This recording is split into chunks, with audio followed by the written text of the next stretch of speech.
تو یہ جو پرانک سٹائل ہے یہ آپ کی پرسنالٹی کو ختم کر دیتا ہے, یہ آپ کے وقار کو ختم کر دیتا ہے. مومن آدمی کا ایک وقار قائم رہنا چاہیے. ہر شخص جو ہے اس کا ایک مقام, اس کی ایک عزت نفس, اس کا ایک جو رسپیکٹ ہے وہ قائم رہنی چاہیے. جب آپ کسی کے ساتھ کسی کا مذاق اڑاتے ہیں, جب آپ کسی کی توہین کرتے ہیں, اور یہ بھی فرق ہے مذاق کرنے میں اور مذاق اڑانے, مذاق بنانے میں, یہ بھی فرق ہے. جب آپ کسی کا مذاق بناتے ہیں تو دراصل وہ اندر ہی اندر اس کا جو دل ہے اس کے زخم لگ رہے ہوتے ہیں, اس کے مائنڈ کے اوپر وہ ضرب لگ رہی ہوتی ہے. تو بلال بھائی جو ٹاپک آج کا ہے کہ ویسے آپ نے شفٹ دیکھا ہے بلال بھائی, ہماری جنریشن اپنی جنریشن کو بھی آپ نے دیکھا, آج کی جنریشن میں بے چینی سی بھی نظر آتی ہے, اور نا بات بات پہ ایک دوسرے کو چھیڑنا, مذاق کچھ زیادہ نہیں ہو گیا بلال بھائی؟ ریزن آپ کے نزدیک کیا ہے یہ شفٹ کی وجہ؟ بسم اللہ الرحمن الرحیم. اصل میں علی بھائی جیسا کہ رافع نام ہے, رافع بچے نے بڑی اچھی بات کہی کہ جو پرانکس کا ایک سلسلہ جو ہے وہ چل پڑا ہے, لوگوں کو جو ہے تنگ کرنا یا ڈفرینٹ طریقے سے, بہت سی وجوہات ہیں. ایک وجہ یہ بھی ہے کہ ہم لوگ نمایاں ہونا چاہتے ہیں. اس سوشل میڈیا کا ایک یہ بھی اثر ہمارے اوپر ہے کہ ہر شخص جو ہے وہ نمایاں ہونا چاہتا ہے.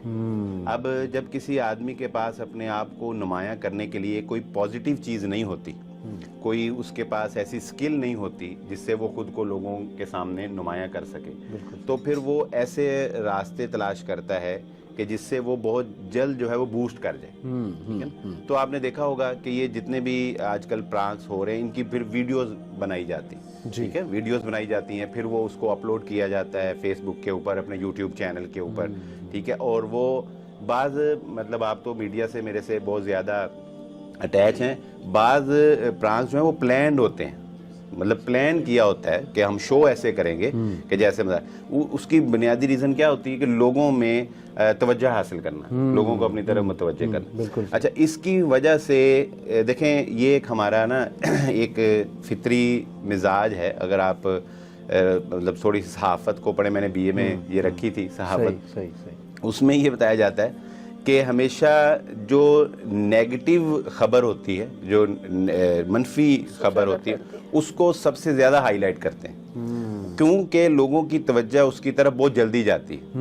مطلب آپ مثبت چیزیں جو ہیں وہ 10 ہوں اور اس کے مقابلے میں ایک نیگیٹو ایک ہونا, تو وہ 10 کو کہتے ہیں پیچھے کر دو, یہ جو نیگیٹو ہے نا اس کو آگے لے کے آؤ, اس کو ہائی لائٹ کرو, اس کو فرنٹ پیج پہ لے کے آؤ, کیونکہ لوگ ان 10 مثبت چیزوں کو اتنی توجہ نہیں دیں گے, اس ایک نیگیٹو چیز کو زیادہ توجہ دیں گے. تو اس وجہ سے پھر اب ایک آدمی نے چھوٹا سا پرانک کیا, دوسرا کہتا ہے میں اس سے بھی بڑا کروں, تیسرا کہتا ہے میں اس سے بھی کوئی بڑا انوکھا کام کر کے دکھاؤں, کوئی ایسا کام کروں جو کسی نے نہ کیا ہو. تو اس وجہ سے بھی یہ جو پرانک کا جو سلسلہ چل پڑا نا, ایک تو ہے مجلس کا مذاق, میں گفتگو کا مذاق, یہ مذاق کسی کے ساتھ مزاح کرنا, لیکن یہ جو پرانک کا سلسلہ چل پڑا ہے کہ راہ جاتے کسی انسان کو تنگ کرنا, ٹھیک ہے, اور اس کے ساتھ عجیب و غریب جو ہے وہ حرکتیں کرنا, یہ بہت ہی معاشرے کے اندر ہمارے وقار کو گرا دے گا. بڑا امپورٹنٹ. دیکھیں مسلمان کا ایک وقار ہے, بچے بیٹھے ہیں, میں ان کے نصیحت بھی کروں گا کہ دیکھیں ایک مسلمان کے وقار کو اگر آپ سمجھنا چاہیں تو میں آپ کو ایک تھوڑی سی مثال دیتا ہوں کہ اگر آپ یہاں سے بڑے اچھے انداز میں پیدل چل کے آئیں, ٹھیک ہے, آنے والے کو دیکھ کر آپ متاثر ہوں گے اور آپ کو لگے گا کہ یار ایک پرسنالٹی آئی ہے, ٹھیک ہے. اگر مثلا میں آیا ہوں, میں بڑے اچھے انداز میں پیدل چل کے بڑے دھیمے سے انداز میں آیا ہوں, یا علی بھائی آئے ہیں, آپ کو لگے گا یار یہ ایک ریزنیبل پرسنالٹی ہیں, جینٹل مین. اگر یہی علی بھائی یہاں سے بھاگ کر آئیں, میں بھاگا یہاں سے آؤں, تو بتائیں آپ کیا سمجھیں گے کہ یار ان کے اندر نا وہ مینرز نہیں ہے, کوئی ان کے اندر وہ وقار, وہ ایک شرف وہ نہیں ہے, ٹھیک ہے. ہمارے دین نے نماز کے لیے بھاگ کر آنے سے منع فرمایا. بالکل ایسے آپ کی نماز لیٹ ہو رہی ہے, نماز جا رہی ہے, آپ نے بھاگنا نہیں ہے. کیوں؟ نمازی آدمی کا جو وقار ہے, نمازی آدمی کی جو رسپیکٹ ہے, اس کو دیکھنے سے دیکھنے والے کے مائنڈ میں جو اس کی ایک تصویر ہے نا وہ ڈیمیج ہوگی. اگر وہ بھاگ کے آئے گا اس کی شخصیت جو ہے اس کا روب ختم ہو جائے گا. صحیح. ٹھیک ہے. تو مسلمان جو ہے اس کی شخصیت کا ایک روب, ایک وقار, ایک پرسنالٹی دیکھ کے پتہ لگنا چاہیے. حضرت عمر ابن خطاب رضی اللہ تعالیٰ عنہ کی ہم بات کریں, پرسنالٹی, وہ مشہور روایت ہے کہ نبی صلی اللہ علیہ وسلم نے فرمایا کہ عمر تمہیں دیکھ کے شیطان رستہ بدل لیتا ہے. کیا تھا؟ پرسنالٹی کا روب, پرسنالٹی, شخصیت کا ایک روب, ایک جلال, ایک ہیبت. اور ان کو دیکھ کر وہ بچی دف بجا رہی تھی, اور دیکھ کر اس نے دف جو ہے وہ نیچے رکھ لی. کیوں؟ پرسنالٹی تھی. ٹھیک ہے. تو یہ جو پرانک سٹائل ہے یہ آپ کی پرسنالٹی کو ختم کر دیتا ہے, یہ آپ کے وقار کو ختم کر دیتا ہے. مومن آدمی کا ایک وقار قائم رہنا چاہیے. ہر شخص جو ہے اس کا ایک مقام, اس کی ایک عزت نفس, اس کا ایک جو رسپیکٹ ہے وہ قائم رہنی چاہیے. جب آپ کسی کے ساتھ کسی کا مذاق اڑاتے ہیں, جب آپ کسی کی توہین کرتے ہیں, اور یہ بھی فرق ہے مذاق کرنے میں اور مذاق اڑانے میں, مذاق بنانے میں, یہ بھی فرق ہے. جب آپ کسی کا مذاق بناتے ہیں تو دراصل وہ اندر ہی اندر اس کا جو دل ہے اس کے زخم لگ رہے ہوتے ہیں, اس کے مائنڈ کے اوپر وہ ضرب لگ رہی ہوتی ہے. اب وہ پھر آگے سے ڈیپینڈ کرتا ہے اس کی برداشت پہ کہ وہ کتنا برداشت کرتا ہے. بسا اوقات وہ برداشت کر لیتا ہے, بسا اوقات وہ آگے سے. آپ کی اجازت سے ایک بات ایڈ کر دوں, مجھے اصل میں مثال ایک یاد آ رہی. جی بالکل. اکثر نا ہم مذاق اپنے مطابق کر رہے ہوتے ہیں اور اگلا سینسٹیو ہوتا ہے. ہمارے لیے وہ اتنی کو مذاق بڑی چیز نہیں ہوتی, لیکن وہ فیل کر جاتا ہے اور وہ پھر بتاتا بھی نہیں ہے. میرے ساتھ ایک بار کیا ہوا کہ ایک دوست پرانی بات ہے, وہ اس نے نا اچانک مجھ سے ملنا چھوڑ دیا. تو بڑے عرصے بعد ملا تو میں نے اسے کہا یار کدھر گئے تھے؟ اس نے کہا مجھے آپ کی یہ بات اچھی نہیں لگی.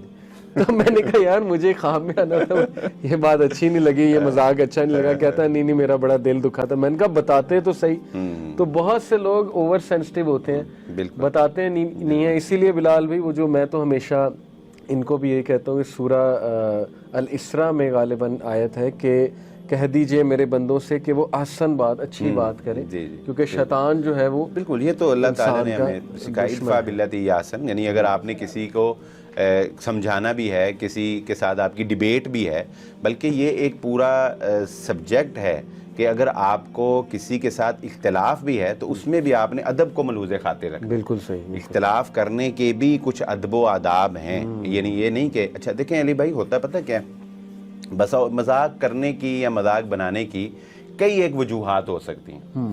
بسا اوقات ہم لوگ جیسے کہ بیٹے نے بات کی کہ خالی کوئی اور سوچ نہیں ہوتی تو فری ہو کے صرف مذاق ہی ان کو جو ہے وہ سوچتا ہے. اچھا بسا اوقات یہ وجہ بھی ہوتی ہے, لیکن بسا اوقات ایسے ہوتا ہے کہ ہم لوگ کسی کو اپنے سے کم تر سمجھ رہے ہوتے ہیں, کسی کو اپنے سے کم تر اس لیے ہم اس کا مذاق اڑاتے ہیں. جیسے جگت کلچر ہے. جگت کلچر ہے. دیکھیں مثلاً کسی کا کہ رنگ کی وجہ سے اس کا مذاق اڑانا, بالکل ٹھیک ہے. کسی کے بالوں کی وجہ سے, بال اڑ گئے ہیں اس کی بالوں کی وجہ سے اس کا مذاق اڑانا, یا کسی میں کوئی بھی فزیکلی ایسا کوئی مسئلہ ہے تو اس کی وجہ سے اس کا جو ہے وہ مذاق اڑانا. تو یہ جو مذاق ہے نا علی بھائی, یہ تو بہت ہی سنگین قسم کا جرم بن جاتا ہے. کیونکہ رسول اللہ صلی اللہ علیہ وآلہ وسلم نے ارشاد فرمایا کہ جس کے دل کے اندر ایک رائی کے دانے کے برابر بھی تکبر ہے وہ جنت میں داخل نہیں ہو. تکبر جو ہے وہ اللہ کی چادر ہے. تکبر صرف اللہ کے شایان شان. اور تکبر کیا ہے اس کی وضاحت رسول اللہ صلی اللہ علیہ وسلم نے دوسری روایت میں بیان فرما دی. تکبر یہ ہے کہ آپ کو جب حق بات کا پتہ چل جائے تو آپ اس کو تسلیم کرنے سے انکار کر دیں, اور دوسرا کہ آپ لوگوں کو اپنے مقابلے میں حقیر سمجھیں, لوگوں کو اپنے مقابلے میں کمزور سمجھیں. اور یہی اللہ کے نبی صلی اللہ علیہ وسلم کی تعلیمات ہی, کسی گورے کو کسی کالے پر, کسی کالے کو کسی گورے پر, کسی عربی کو کسی اجمی پر, کوئی فوقیت نہیں, کوئی ان اکرمکم عند اللہ اتقاکم. یہ جو شعوب اور قبائل ہیں, یہ جو ذات ہیں, ذاتوں کا نظام ہے, یہ اللہ رب العزت نے پہچان کے لیے بنایا ہے. لیکن اس کی بنیاد پر ہم کسی کو مذاق اڑائیں, کسی کا ہم کسی کی تحقیر کریں. پچھلے دنوں کا واقعہ ہے, آپ لوگ بچے جو ہیں سوشل میڈیا سے بڑا وابستہ ہیں. یہ دبئی کے اندر آپ نے دیکھا ہوگا ایک پروگرام ہوا, اس کے اندر اسی طرح سٹیج کے اوپر جو ہمارے سٹیج اداکار ہوتے ہیں انہوں نے پٹھان قوم, جو کہ پٹھان ایک قوم ہے, ان کا مذاق اڑایا. ٹھیک ہے, ان کے بارے میں لطائف سنائے. اب کیا تھا, وہاں پہ ایک پٹھان بیٹھے ہوئے تھے, وہ اٹھ کے آگے انہوں نے کہا یہ کیا مذاق؟ ہمارا مذاق یعنی آپ کو کس نے حق دیا کہ آپ بحیثیت قوم ہمیں مذاق کریں؟ بالکل صحیح. بحیثیت قوم آپ ہماری انسلٹ کریں. صحیح بات. اور آپ دیکھیں علی بھائی معاشرے میں پٹھان قوم کے بارے میں بڑے ہی نیگیٹو قسم کے لطائف خود ساختہ طریقے سے بنائے گئے. ذاتوں کے بارے میں برادری، پھر شیخ برادری، کیسے کیسے شیخ برادری کے بارے میں. حالانکہ میرے بڑے قریبی دوست ہیں تو شیخ عاطف صاحب، ان کے اندر میں انہیں کہتا بھی ہوں، میں کہتا ہوں یار شیخوں کے بارے میں لطائف بنے ہوئے ہیں، میں نے آپ میں کوئی ایسی بات نہیں دیکھی. اور ارائی فیملی کے بارے میں بہرحال بڑے عجیب سے، ہر فیملی کے بارے میں. اچھا پچھلے دنوں بس اسی طرح آپ دیکھیں کہ یہ گجر فیملی کے بارے میں جیو نیوز کے اوپر باقاعدہ ان کی گجر فیملی کی جو کمیونٹی ہے انہوں نے پروگرام کیا. انہوں نے کہا جی ہم بین کیا جائے کہ گانوں میں اور اسی طرح جو ہے وہ دیگر سٹیج جو ڈراماز ہیں ان کے اندر ہمارے اوپر جو تبرہ کیا جاتا ہے، ہمارا جو مذاق اڑایا جاتا ہے، اس کو بند کرنا چاہیے. تو یہ ساری چیزیں معاشرے سے ختم ہونی چاہیے. برادری کی بنیاد پر کسی کا مذاق اڑانا، کسی کو اپنے سے حقیر سمجھ کے اس کا مذاق اڑانا، کسی کے عیب کی وجہ سے اس کا جو ہے وہ مذاق بنانا. اور اسی طرح ایک مذاق یہ بھی ہے علی بھائی جو بسا اوقات پھر دوستیوں کو ختم کر دیتا ہے اور دوستی کو دشمنی میں بدل دیتا ہے. وہ ہے مذاق کی حد کو کراس کر جانا. مذاق کی حد کو کراس کر جانا. شروع میں کیا ہوتا ہے، دو دوست آپس میں کلوز ہوتے ہیں. آپ نے دیکھا ہوگا یہاں تک کلوز ہوتے ہیں کہ ایک دوسرے کو گالی بھی دیتے ہیں نا، تو وہ کہتا ہے یار میرا دوست ہے، وہ کہتا ہے میرا دوست ہے. پھر وہ وقت بھی آتا ہے کہ جب ایک وقت میں کوئی ایسی بات اس کی زبان سے نکلتی ہے کہ وہ کہتا ہے نہیں بھائی اب دوستی نہیں، ایسے ہی اب یہ دشمنی.